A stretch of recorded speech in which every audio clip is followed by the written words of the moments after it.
the statistics of the resolution that did pass both the Maine and the Alaska delegation. The resolutions committees in both states. This is a resolution that has actually since then passed, I believe, 7 other states. So this is something that's passed 11 states, word for word, with the exception of the statistics for population that Indiana. This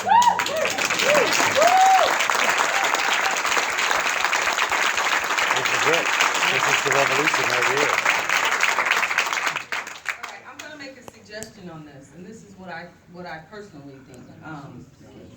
I personally think on this one, before we decide to go any further on it, we already have 2016-A-7, which passed, and we all agreed that there needs to be a review.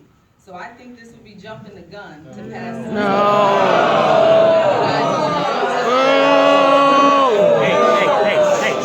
Hey, order. Be respectful of the chairwoman, please. That is my preview to you guys, and I'll leave that there with you. I agree that it's good to talk about, in the other resolutions we adopted, it is good to talk about unity and to talk about a revision of the process, and I think that that's important too. I think that this resolution goes just one step further to say that we need to review the superdelegate allocations and potentially look at a proportional.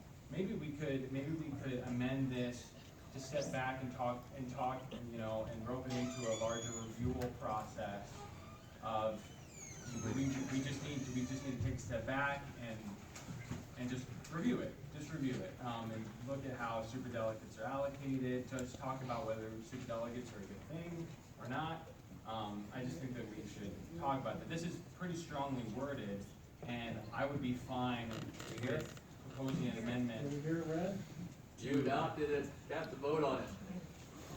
I mean, should we read the therefore be resolved? Yeah, it says, therefore, be it resolved that we, the undersigned, urge our state convention to request that our superdelegates reflect the state's popular vote in 2016, or issue statements of neutrality to the media until they vote at convention, and be it further resolved that we, the undersigned, urge our state convention to ask the DNC that if there are to be superdelegates in 2020, to revise the superdelegate rules for 2020 to apply to superdelegates the proportional voting that is the rule for the rest of the nominating process. Yes. Yes.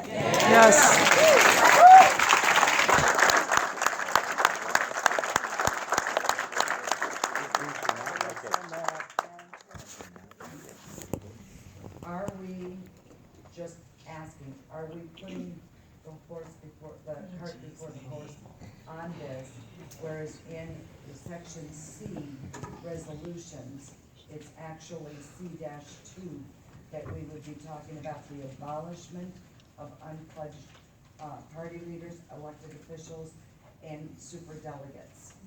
So, I mean, if that should ever become the status, you know, I think we have to deal with that before we can deal with this. We're talking about something that's maybe moot point by then. I agree, and that's why I think, that's why I think the resolution above, the 2016-A, do the review to see actually what is needed and what needs to be addressed. That's what's needed. This is a specific case of the review that obviously a lot of us are interested in having reviewed. But as a it's reminder- as it's taken care of, it would answer this. I still think we're putting the cart before the horse on this. No, this horse is already out of this thing. Stop being afraid.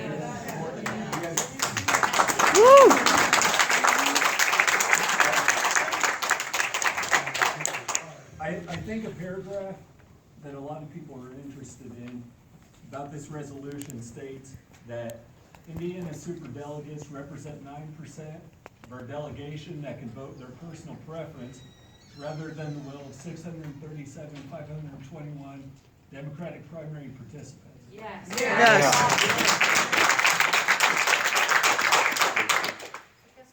Here's the issue for me, is I'm not gonna ask superdelegates that have already committed to a candidate to change their mind because of us. That's why. That's democracy.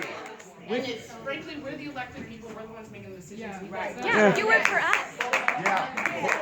We're the ones that. Who is this? The people who are super delegates are elected officials that either work with the people who are running and know them personally, and they are committed to the state of the Democratic Party in the future. They're looking at it. And here's the thing, I don't wanna pass some kinds of sour grapes legislation, and that's what this is.